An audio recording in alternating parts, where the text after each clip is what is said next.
The day before garbage is collected, go to the Hillhurst Community Center and walk about a block west of the large field behind it, then cross into one of the alleys. Do not wear anything you are particularly attached to, and be sure to bring with you rubber gloves. Look at the houses that line the alley for one with a peculiar-looking trash bin made to look like a miniature dumpster. Flip the lid open and take the garbage out when you find it. Do not pause to examine it there. There is no time.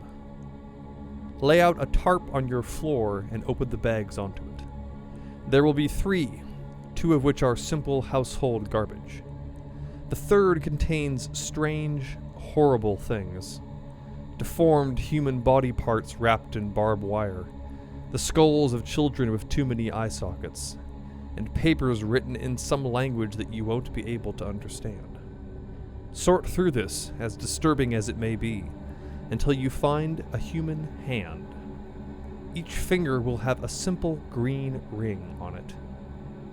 Keep the green rings in a lead-lined box until the day you need them. When you do, place one on each of the fingers on whichever hand you write with. Place a pen in the hand and hold it to paper, and you will find your hand moving of its own accord. It will write, sketch, and otherwise communicate exactly what it is that you must do. But the man whose garbage you pilfered will arrive within an hour to take that hand away.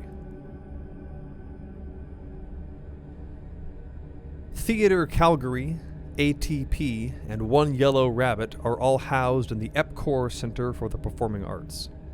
The building is home to a 4th theater, whose troupe and location remain a mystery to most. To find the theater, which mounts performances 24 hours a day and 7 days a week, you must first acquire a key. The key works, even though the lock you'll need to use it on is the wrong shape. Enter the elevator that turns into the Max Bell Theater and insert your key into the elevator's maintenance keyhole. Turn your key and punch all of the buttons in descending order. The doors will open on every floor, but the rooms beyond will be subtly wrong, and all inhabited by figures in strange papier-mâché masks that do nothing but render their features blank. Finally, instead of reaching the parkade, the elevator will drop you off in the lobby of the theater. The performance is ongoing, and is made up of 2 masked performers, both of whom face the audience. In clear, rhetorical English, they recite their lines 24 hours a day, 7 days a week, with no breaks or rest. The language of the play is convoluted and wrong, as though translated from Russian by someone with a loose grip of English. The words are almost meaningless, but they open a door in your mind. What they let in depends on whether you're performing a comedy or a tragedy. But from that day on, you'll see masks and crowds and never quite belong in this world. There is a trio of blind homeless men in downtown Calgary who have been tending the same pot of soup for the last 50 years. Impossibly weathered, the trio have added more water, more bones, more half-rotten vegetables, and more scraps to the pot for decades. Over the years, the soup has become thick and brown and heavy, rich with flavors of time.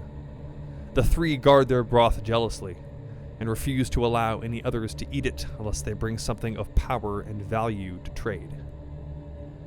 The 3 are almost impossible to find by choice. They reside in a splinter. To find the 3, stand at 10th and 5th, and slowly begin to walk south. As you move, the city will seem to grow denser and tighter, the buildings higher and the people dirtier and older. Eventually, the cars on the road will give way to foot traffic and shantytowns, and the buildings will go dark and empty. Do not enter any of them, as the office workers inside have been replaced by toothful predators. Eventually, you will find the 3 at the center of an intersection. Tell them you have brought the ingredient to complete their labor, and offer them either a jar of allspice or a jar of air. If you offer the jar of allspice, they will give you a cup of soup spiced with it. You will gain all the boons that they can give. But the three old men will turn on you once they recognize the scent, as they are no friends of the downtrodden. If you offer them the empty jar, the blind old men will attempt to pour it into the soup, and in the process, fill it at least a quarter full. The broth will cure all injuries, but leave your skin tough and leathery. Leave the splinter, and never return. Beneath a nameless overpass is a dry concrete hole that descends into the city's foundations. Although the hole is open and unmarked, no one seems to fall into it or even come close. In fact, when you find it, you will have to strain your eyes to see it. When you do, you will notice that the perfectly circular hole has no means of descent. The walls are too smooth to brace yourself against. The only way down is to jump. So jump, holding on all the while to perfect confidence that you will land unharmed. If your confidence vanishes, so will the mattress beneath you to break your fall. Once you land, get up and walk straight ahead through the dusty gloom. Eventually, you will find a laptop computer sitting on top of a milk crate. The computer is on, and its battery is perpetually at full, although it isn't plugged into anything. The screen doesn't display an operating system, instead showing a list of names that updates with a new name about once every 8 seconds. The foolish think that this is a list of who is dying, with each name representing another death. If you try to remove the computer, your name will appear, and you will realize that they're wrong. The list is indeed of deaths, but it's about 5 minutes behind. Edgemont is haunted every summer by an ice cream truck that only comes out after dark. Large and long and old-fashioned, unlike the small one-person trucks that drive the route by day, this truck and its sonorous, distorted bell fill everyone who hears it with a sense of unshakable anxiety. The locals are so shaken by it that they refuse to talk about it and deny its existence outright. Its comings seem to coincide with the new moon. If you steel yourself and manage to overcome the anxiety you will feel about sighting it, wave the truck down. The man who drives it has dead eyes and will only accept money minted before 1980. The truck's menu will be illegible with age, but ask for a sour cherry popsicle. The popsicle the man gives you will taste coppery and salty, but swallow every last mouthful without complaining about the taste. The man will smile and ask if you want to ride along. Never accept his offer, no matter how tempted you feel. From that day forward, to your eyes, the night will seem as bright as the day, and people glow with the warmth of however many days of life remain for them. No one knows what happens if you flag the man down again, or accept his offer. Enter Hillhurst Elementary after hours through the girls' door. Do not use the key to get in, as the school no longer stands in the desiccated world that opens onto. Instead, pick the lock through a more conventional means, or secure the key through some legitimate method. Then climb the stairs. The school has collected a handful of ghosts like all buildings. Echoes of sound and heartbeat reverberate throughout the air. But the dead here are slow and calm. Climb to the top of the building and enter the cloakroom at the top of the staircase. It will be empty at this hour, other than a leather jacket too large to belong to the children. You will hear the sound of a cellular phone's ring from the moment you walk into the room, and after a moment's effort, you will find it in the jacket's pocket. The phone is an old Nokia. Open it and hold it to your ear, but say nothing. Do not even breathe. For as long as you can remain silent, the person on the other end of the line will tell you everything you need to know to solve whatever problem you're currently faced with. But once you breathe or speak, she will stop mid-sentence and scream. The scream will be deafening, and you will pass out quickly. Explaining your presence in the school at night in the cloakroom will prove surprisingly easy. Claim you came back to reminisce. The principal will ask if you were a student there once. Tell him you like to think you are always a student. He'll recognize you as an acolyte and allow you to leave, but from then on you will owe him a great and grievous favor. There's a coffee shop in Bowness called Cadence. Go in and order a large black eye and specify that it needs to be made with the Prince of Darkness roast. Your coffee will be served in short order, and it will consist of 4 shots of espresso poured into a cup of the house's darkest roast. The espresso will be oxidized, so the coffee will be the most bitter thing you've ever drank. If you fail to drink the whole cup, you will never be able to get the key. If you do down the entire drink, you'll find a small key blank at the bottom of the mug. Take it and leave. The blank will fit any lock in the city as if it were the appropriate key. However, the door will not open into the room it normally does. Instead, the room will be blood-stained and decayed, and look about the window to a desolate, apocalyptic landscape. However, some of these desolate rooms contain secrets and artifacts of the years to come. Be warned, though. If the door closes behind you, the key will turn to dust in your hands. There is a small downtown gallery housed in an aging sandstone building, its details weathered to nothing with age, that is almost entirely empty save for a handful of pop art prints, a lost Dear Chico, and the window. The first is of no interest. The third is part of a triptych which must never be completed. And the third is a simple window hung like a painting on the back wall.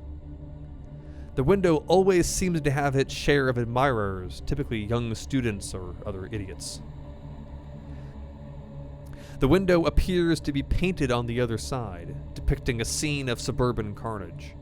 Executed in perfect photorealism is a man with an axe standing on a bloodied lawn, the neighborhood children behind him chopped to bits. The man is standing on the lawn mid-stride, approaching the window with a white picket fence behind him that is stained with gore. Do not gaze at the painting too long. Allowing yourself to get caught in its brush strokes is a death sentence. Instead, enter the gallery's back room. There you will discover the body of the owner, decomposed and dead from a self-inflicted gunshot wound. On the wall behind him, beneath the bloodstain, you will see photographs pinned to it of the window. In the first, the painting depicts an empty lawn. It's dated 10/5/01. Within a year, the children have appeared. Within 6 months of that, so has the man. The last photo, dated the 1st of this year, depicts the man approaching the window, although he's still further away than he is now. Never open the window, and never, ever break it. There's a 1-hour dry cleaners on 14th, next to a 24-hour film developer, that appears closed at all hours. The open sign is dimmed, the lights are out, there's nobody inside, and a sign reads, "On Vacation," posted on the door. However, during the daytime, it is possible to gain entrance to the dry cleaners in 3 ways. First, entering through the front door is possible unless the current day is a weekend or a holiday. Second, on weekends and holidays, the rear door is unlocked. Third, the building has a small skylight which has been broken since 2002. No rain, wind, or snow seems to enter through the broken skylight, but you can. Upon entering, ring the bell on the counter. An aged Asian woman and her mute husband will emerge from the back of the building, even if you passed through the back of the building while entering through the rear door and found no signs of life. The woman and her husband will stare at you in silence. If you leave, you will be dead within an hour. However, if you complain to the couple about the loss of an article of clothing, you will be spared. Your complaint must be highly specific, such as a pair of black jeans from Nom de Guerre's winter collection, size 8. The couple will leave. Remain in the building for an hour and they will return with whatever clothing you complained about. It will be bloodstained, and they will helpfully direct you to another cleaner who can remove any stain. There is an abattoir in the city that is disguised as something else. From the outside, it looks like a print shop about a block from a mountain equipment co-op. But inside, when the stairs are lined up correctly, the store gives way to a cement killing floor that is stained rust red with blood. The interior of the building will be larger than is possible, rooms stretching on into eternity, much larger than the city. A few rooms from the entrance, you will find a room full of meat hooks and full of meat. Never enter this room shortly after a relative or a friend dies, or you may see their faces on one of the sliced open bodies that the room's small Slavic inhabitants busy themselves with slicing. This is where the city's dead truly go. The familiar bodies and coffins are made of wax in another room still deeper into the abattoir. You should not venture further than this, however, or you will be mistaken for meat. Instead, try to find the one face in the room whose lips are still moving. The man, and it is always a man, will ask you for news from the front. Tell him that the good guy's lost.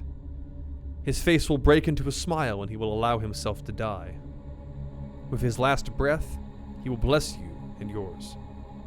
For the remainder of your life, good fortune will follow you so long as you keep to a strict vegetarian diet. There is a small village buried beneath Nose Hill Park that predates even the First Nations, belonging instead to the mound builders who are so often mistaken for First Nations. There are whispers amongst the acolytes that the hills of the park itself were erected as a burial mound for the city after some unwritten cataclysm. Regardless, the mound builders and their secrets are always of great value. To get into the village, open a nearby manhole and climb down. This is best done at night to avoid being seen. Once down the manhole, begin to walk towards the park. The sewer tunnels will eventually lead you to an aged wooden gate. Simply push it open and walk through. The remains of the village are made of some crushed mounds and a handful of intact buildings. A long, low mound where the villagers communally slept. A tall, peaked mound where their shaman lived, a small mound that was given over to food preparation. Avoid the last one. The food has been mating and cannibalizing itself for generations and has degenerated into something quite cruel. Instead, make for the shaman's mound. Within, you will find a rich history of pictograms carved into the earth and colored with chalk. The colors are remarkably well preserved, no doubt due to the mound's seclusion. Read the pictograms at your pleasure and leave. There are no horrible secrets here, and no great burden for your soul. Heritage Park screams wrong to the psyche. It is a town that is not a town, built from the remains of others. Buildings that should have passed into the city's reflection remain here, stuffed, their innards taxidermied and displayed. Perhaps this is why people report ghosts and odd feelings. The place cries out to the mind. However, if you know the secret of the place, you can turn this wrong to your advantage. Like an open sore, the world's immune system floods it. Steal something from the park, something that's actually as old as the place. A bit of brick from the wall of the Wainwright, a piece of antique crockery from one of the houses. Anything of sufficient age will do. Never touch this with your bare hands. Instead, whatever it is, grind it down until it becomes a fine powder or dust. Store this powder someplace warm and dry, and wait until the day you need it. When you have the need to kill someone quietly and subtly, dissolve the powder into water and ensure that they drink or bathe in the resulting gritty mixture. Within a week, they will be dead of old age and be drawn into a reflection forever. and you will have to kill, subtly and quietly. If you cannot smile and murder while you smile, your days are numbered. There are 3 bottles of unmarked India ink amongst the other art supplies at Sir John A. Macdonald High School. Students occasionally use this ink for projects, but for the most part, these 3 bottles have remained untouched since the late 70s. The ink is thicker and darker than normal ink, and has a special quality. Whatever is drawn in it will prove prophetic. A line drawing of a person will always depict their current location and situation, even in death. Acquiring a bottle of the ink is difficult, and only once has it ever been accomplished. Should the ink feel threatened, the art projects displayed in the room will come to life and pull you back into them, trapping you for eternity within canvas or clay. To retrieve the ink, come by night and come alone. Instead of breaking into the school, hide in a closet or classroom until everyone has left. Then enter the art room. Approach the cabinet where the supplies are kept slowly, and if you start to see any stirring or movement in the dark, leave. Open the cabinet slowly using either the key or more conventional means of lockpicking, and search for the ink. It sits near the back, and in the dark you can tell the jars apart from the others because they will feel very, very cold to the touch. Only take 1 jar, leave the other 2 for other seekers. Under no circumstances should you ever use the ink to draw an image that includes yourself. Doing so will create your nemesis, and the picture will show you his journey to reach you, which will end in your death. Phenomenon number 153 requires a digital car radio. Satellite radio will not work, even if it gets local stations. When driving along the river at night, a normally unused FM radio frequency will crackle to life. The frequency is 104.6. The DJ's name is never mentioned, and the voice sounds different to whoever listens. The station plays swing music, and 10 minutes after every hour dedicates 5 minutes to news. If you listen on your birthday, the news will change. Instead of being the past day's headlines, the news segment will be made up of events that have happened or will happen to you. Before midnight, the events will be those of the past year. After midnight, the events will be those from the year to come. The station identification message mentions the station's address, but the address belongs to a defunct arcade, whose only remaining machine is a fortune-telling scale. There is an elevator shaft in a downtown apartment building that has been out of order since the late 60s. The reason for this is no mechanical problem, but an inexplicable phenomenon. Fist-sized rocks, all of which are painted a garish purple color, fall from the top of the shaft once a day within a forced kill. The tenants complain about the sound, but unfortunately it remains outside of the superintendent's power to fix. By now, the rocks have piled high enough that you will have to enter the shaft midway up, probably at around the 4th floor or higher. The stones are easy to avoid as they always fall in the shaft's northwest corner, or the far left corner when looking into the shaft. Ascend the walls, avoiding the rocks in the process, using whatever climbing equipment you deem necessary. When you reach the top of the shaft, you will see the apparent source of the rocks. A mirror attached to the ceiling with thick roofing nails. Close the mirror, although it will be awkward granted its position. The rocks will cease for a time, and until they resume, the building's residents will reward you for ending the noise with a safe haven from any storm, including the one that they will unleash upon you for stalling the stones. Places are in many ways like people. Like people, they can leave ghosts. Like people, they have personalities. And like people, they can die. Rarely do dead places persist. Mostly they shrivel up and blow away like leaves on the wind, or get demolished to make way for something new. Rarely, however, these buildings persist in some form or another. Undead, they render all attempts to foster any kind of life or vitality or commerce within them moot. Storefronts where nothing lasts, tenements full of dead-eyed people. These are dead buildings. There is a dead shop in the city, although its location varies from account to account. The facts of it are universally agreed upon are simple. It is a small grocery owned by a man of southern European extraction, most usually described as a Greek. His store sells fettos and olives and all manner of other imported goods, but strangely carries no oil. The store's source of funds is unknown, as the building's existential weight should crush any business out of existence. The most prominent theory is that it exists for the sake of storage. The store has a small deli counter, although most of what is behind it is inevitably a week past due.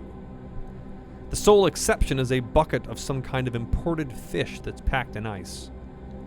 The owner insists in his languid, half-dead tone that it's herring, but herring doesn't have that many teeth, nor are they so sharp.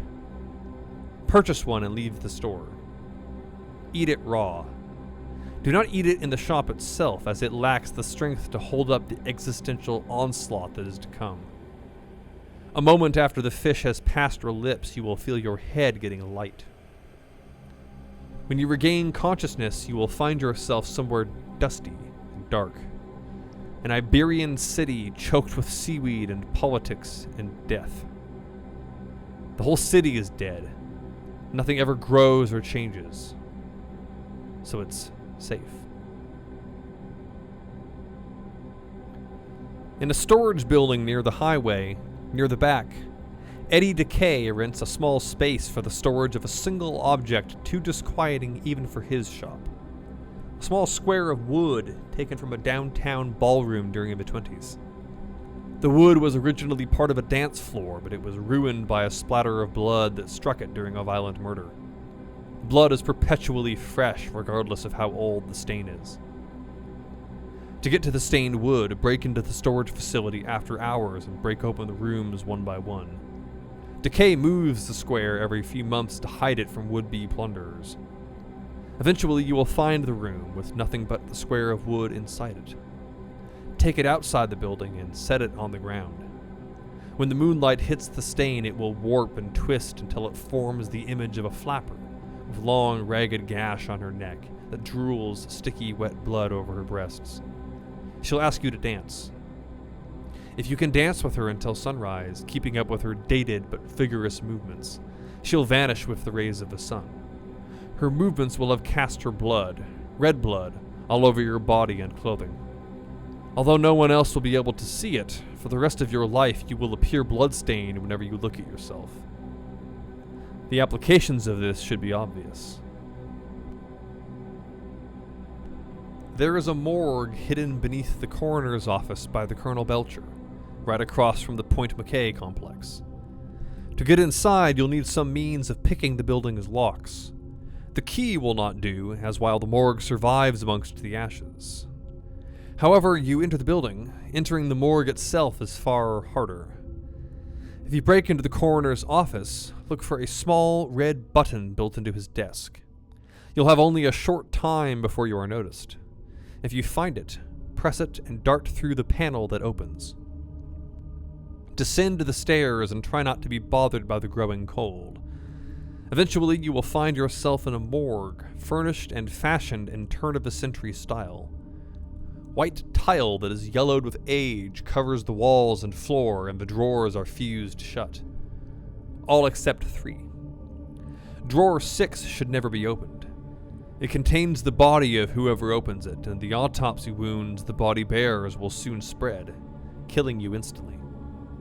Drawer 12 should also never be opened. It contains nothing but burning blood that will fill the room with an unquenchable fire. Drawer 13 contains the body of an illegitimate saint who was martyred when the RCMP raided his home. Break from his dried body a small piece of flesh or bone or tooth, or else a patch of his clothing. Carry it with you always, and nothing dark can touch you.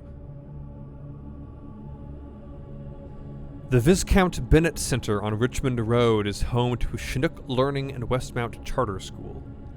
The two schools share a library which has a single row of aging computers. One of these computers has a large, rugged headset with a microphone connected to it at all times. The headset is never disconnected from the computer, but no student ever seems to use it. In fact, no one will notice the headset unless it is pointed out, and even then the most it will evoke is a shrug, and one of the morning students must have left it. However, if you put on the headset, you will be immediately seized by a sense of nausea and foreboding. The headset plays no sound other than a vague, static hiss until you try to document on the computer it's attached to. The headset will begin to scream. However, if you try to type the right word, it will pause until you're done typing the word. Though no one has ever tried, it's assumed that with enough patience one could reconstruct the finished document. The only problem is, the words are in an extinct dialect of French. Some years ago, one of the city's historic churches burned down and left only a vacant lot behind. In the years since, the lot has healed, leaving no evidence of the fire behind, and the contents of the church's basement utterly entombed. The one exception to this is midnight on Saints' Day that coincide with the full moon. On these nights, in the vicinity of the lot, time slows down and the night grows darker than dark. Moonlight refracts through naked air, and the ghostly image of the church can be seen. Unlike other ghosts, this is utterly tangible. Climb the stairs and enter the church. It will take a few minutes for your eyes to fully register the interior, as you will only be able to perceive the vaguest outline of the room and its furnishings. The church will be as it was on the night of the fire, with ghostly flames burning the northwest corner. Once your eyes have fully adapted, approach the altar and cut your hand with the black-handled knife. Bleed atop the altar, which will slowly recess into the floor. The altar will descend 2 full stories. The hole into which it sinks has rough walls and should prove easy to climb. Descend slowly and carefully. As you descend, you will find yourself sinking through the earth. Seeing will become impossible for a time, until you reach the basement. The basement contains the bones and ashes of a handful of practitioners and priests who have come seeking what you are about to find. Located in this basement room is the Christ, still on his cross, still bleeding. 1 drop of his blood is enough to grant the strength to work miracles, but 2 will burn you to a cinder. Some of the stores in Northland Mall are open at 2 ends, letting customers pass through them while cutting from one side of the mall to the other. Recently, one of the clothing stores that's like this closed up the path by installing a set of changing booths and mirrored cheap plywood wall covered in mirrors so that the other half of the store could be lent to another tenant. However, there's something wrong with one of the booths. Enter the 3rd booth from the left and be sure to bring a sack lunch. Turn around thrice anti-clockwise and leave the booth. You'll find yourself in the other mall. The other mall looks just the same as a regular mall, except the stores are all wrong. Woolworths, A&A Records, Eaton's, every defunct company from the last 20 years. The products are even weirder. Instead of stocking normal goods, or even normal goods that have gone out of style, the stores stock things that never made it. Product ideas that died on the table. Amidst piles of anatomically correct dolls and surprisingly sharp-edged jewelry, amidst sweaters with 3 sleeves and all other defective garbage, you can sometimes find a product that should have made it, but didn't. Home cold fusion. The cure for cancer. Appliances that never break down. Anything that they are using the other mall to hide. The only problem is getting anything back with you. You don't want to know what they do to shoplifters on the other side.